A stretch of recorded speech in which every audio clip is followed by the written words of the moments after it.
संयोजी ऊतक को 3 प्रमुख रूप से भागों में बांटा गया है।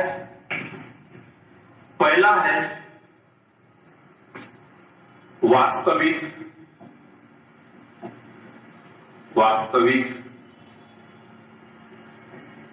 संयोजी ऊतक।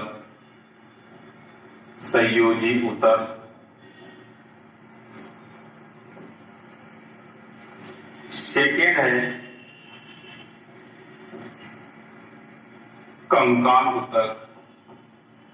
कंकाल ऊतक और तीसरा है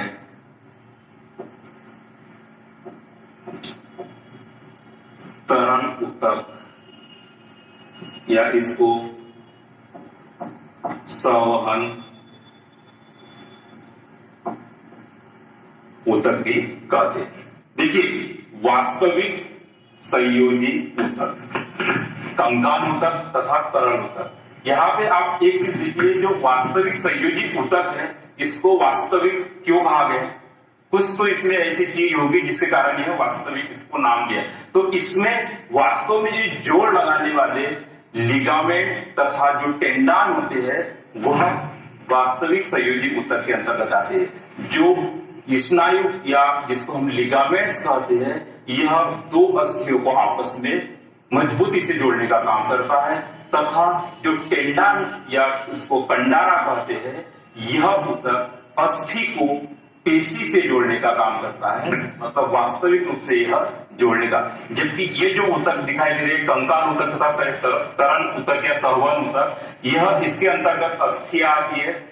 अस्थि तथा उपास्थि जो होती है, इसकी प्रकृति जो होती है यह मैट्रिक्स से मिलती हुई है, इसलिए को इनको संयोजी ऊतक में सम्मिलित किया गया है। उसी प्रकार जो तरल ऊतक होता है जिसको रक्त हम कहते हैं, यह इसकी प्रकृति भी मैट्रिक्स से मिलती हुई है, इसलिए इसको तरल संयोजी ऊतक कहते हैं। इसमें मैट्रिक्स जो होता है तरल होता है, इसलिए इसको तरल ऊतक या संवहन ऊतक इसलिए क्योंकि यह पूरे शरीर में क्या करता है, भ्रमण करता है, अर्थात पूरा परिवहन तंत्र का निर्माण करता है, इसलिए उसको संवहन ऊतक भी कहते हैं। कंकाल ऊतक यह हमारे शरीर का एक संरचनात्मक ढांचा प्रदान करता है। इसमें अस्थि तथा उपास्थि आती है, लेकिन यह कठोर होता है क्योंकि इसका मैट्रिक्स जो होता है वह कठोर होता है। अब हम देखते हैं कि जो वास्तविक संयोजी ऊतक होता है, इसको भी प्रमुख इसके 4 भाग होते हैं। कौन से?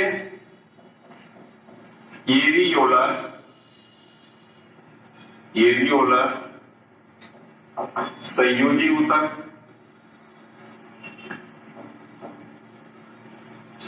दूसरा वसा ऊतक, तीसरा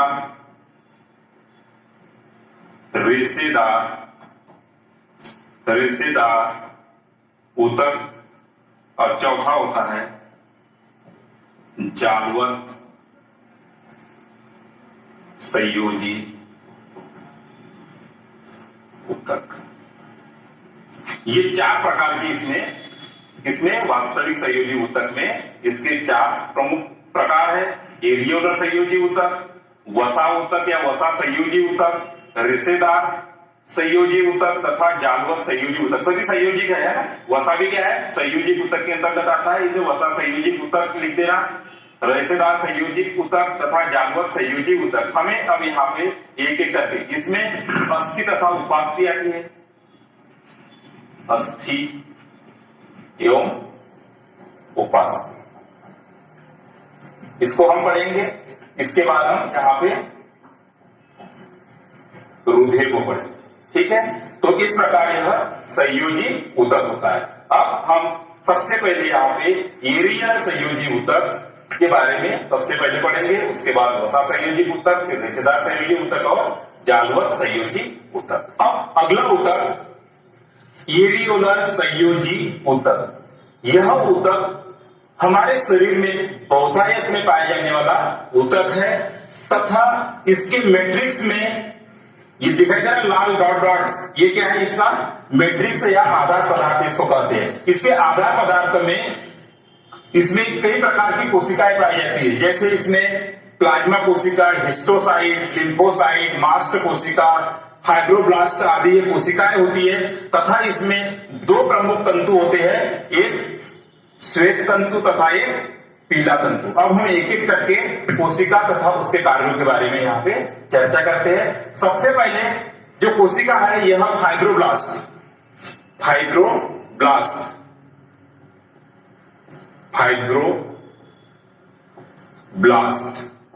यह क्या है? कोशिका है। इधर मैं कोशिका लिख देता हूं, कोशिका, और इधर लिख देता हूं कार्य। तो फाइब्रोब्लास्ट क्या करती है? यह ऊतक में तंतु का निर्माण करती है, ठीक है। उसके बाद अगली कोशिका कौन सी है? प्लाज्मा कोशिका। प्लाज्मा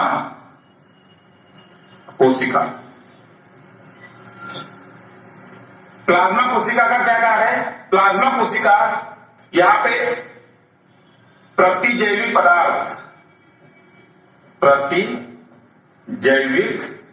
पदार्थ या इसको हम एंटीबॉडी बोलते हैं। एंटीबॉडी क्या होती है? हमारे शरीर में यदि कोई जीवाणु प्रवेश करता है तो उससे रोग प्रतिरोधक क्षमता के मतलब उससे लड़ने के लिए हमारे शरीर में जो होती है वह एंटीबॉडी का निर्माण हो जाता है, तथा आने वाले समय में उस प्रकार की कोई जीवाणु का शरीर में प्रवेश न हो सके, उससे लड़ने के लिए हमारे शरीर में एक प्रकार का एंटीबॉडी का निर्माण हो जाता है।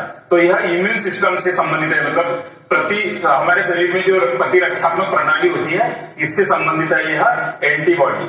उसके बाद अगली जो कोशिका है प्लाज्मा कोशिका हो गई। अब है हिस्टोसाइट जो होती है यह जीवाणुओं का भक्षण करती है।